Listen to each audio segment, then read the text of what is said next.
It is 6:12 now. Yes, it is. You know, at some point in time, every parent has probably wished that their teenager came There you go.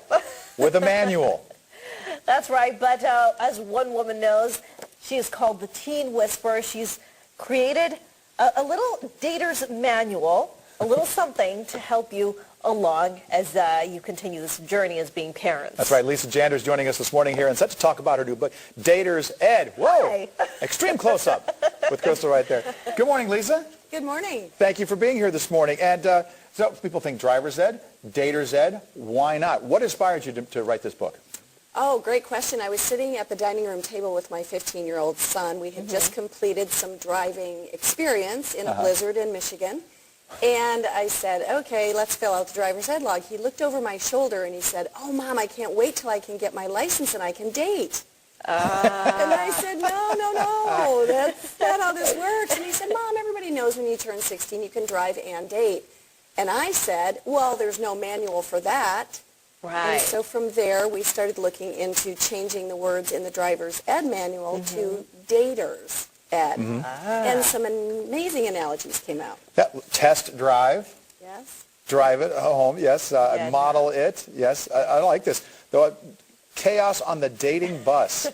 Some good sections in here. Okay, you know what? This topic can be a little overwhelming and quite frankly a little scary for parents. Yes. Parents who have children who are barely 13 and those who have kids who are 17, 18 years old. Right. Where do we start? What are some tips? What's your advice? Well, my advice is this. If you take a look at the driving analogy, when the kids are very small, they're sitting in a car seat learning how to drive from you. The same thing with relationships. They're picking up tips about relationships from a very early age. So what I say is it's never too late. I mean, never too late to start and never too early to start. Okay. So start teaching them now, getting them used to the idea of healthy relationships. Okay, we have a Facebook question that was contributed by a viewer of ours named Daniel. He asks, what age should I let my children start or even consider dating? Great question. I think the first thing that families should do is define dating. Because when you say the word dating, what does that mean to us and what does that mean to them? So that's the biggest place to start. And defining when they date is really based on their own maturity. When a child is 16, it doesn't necessarily mean they're mature enough to get their driver's license just because they're legal.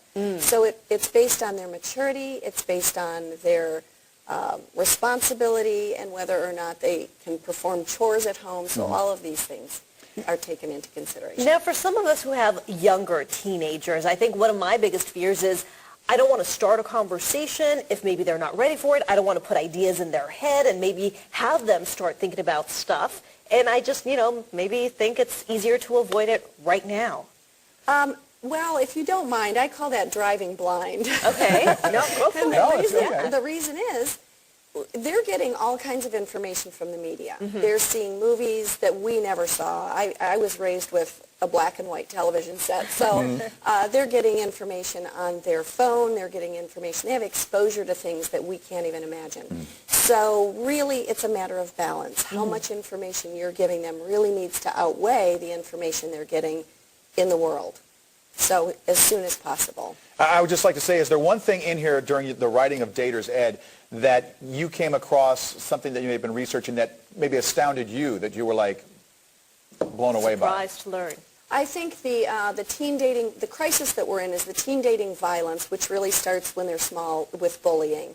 Teen pregnancies and teen drug and alcohol abuse. In fact, I dedicate a chapter to dating under the influence, which is all about, we're concerned about driving under the influence, but dating under the influence is certainly a big thing as well. All right, the book is called Dater's Ed, the Instruction Manual for Parents. Lisa Jander, where can people get this?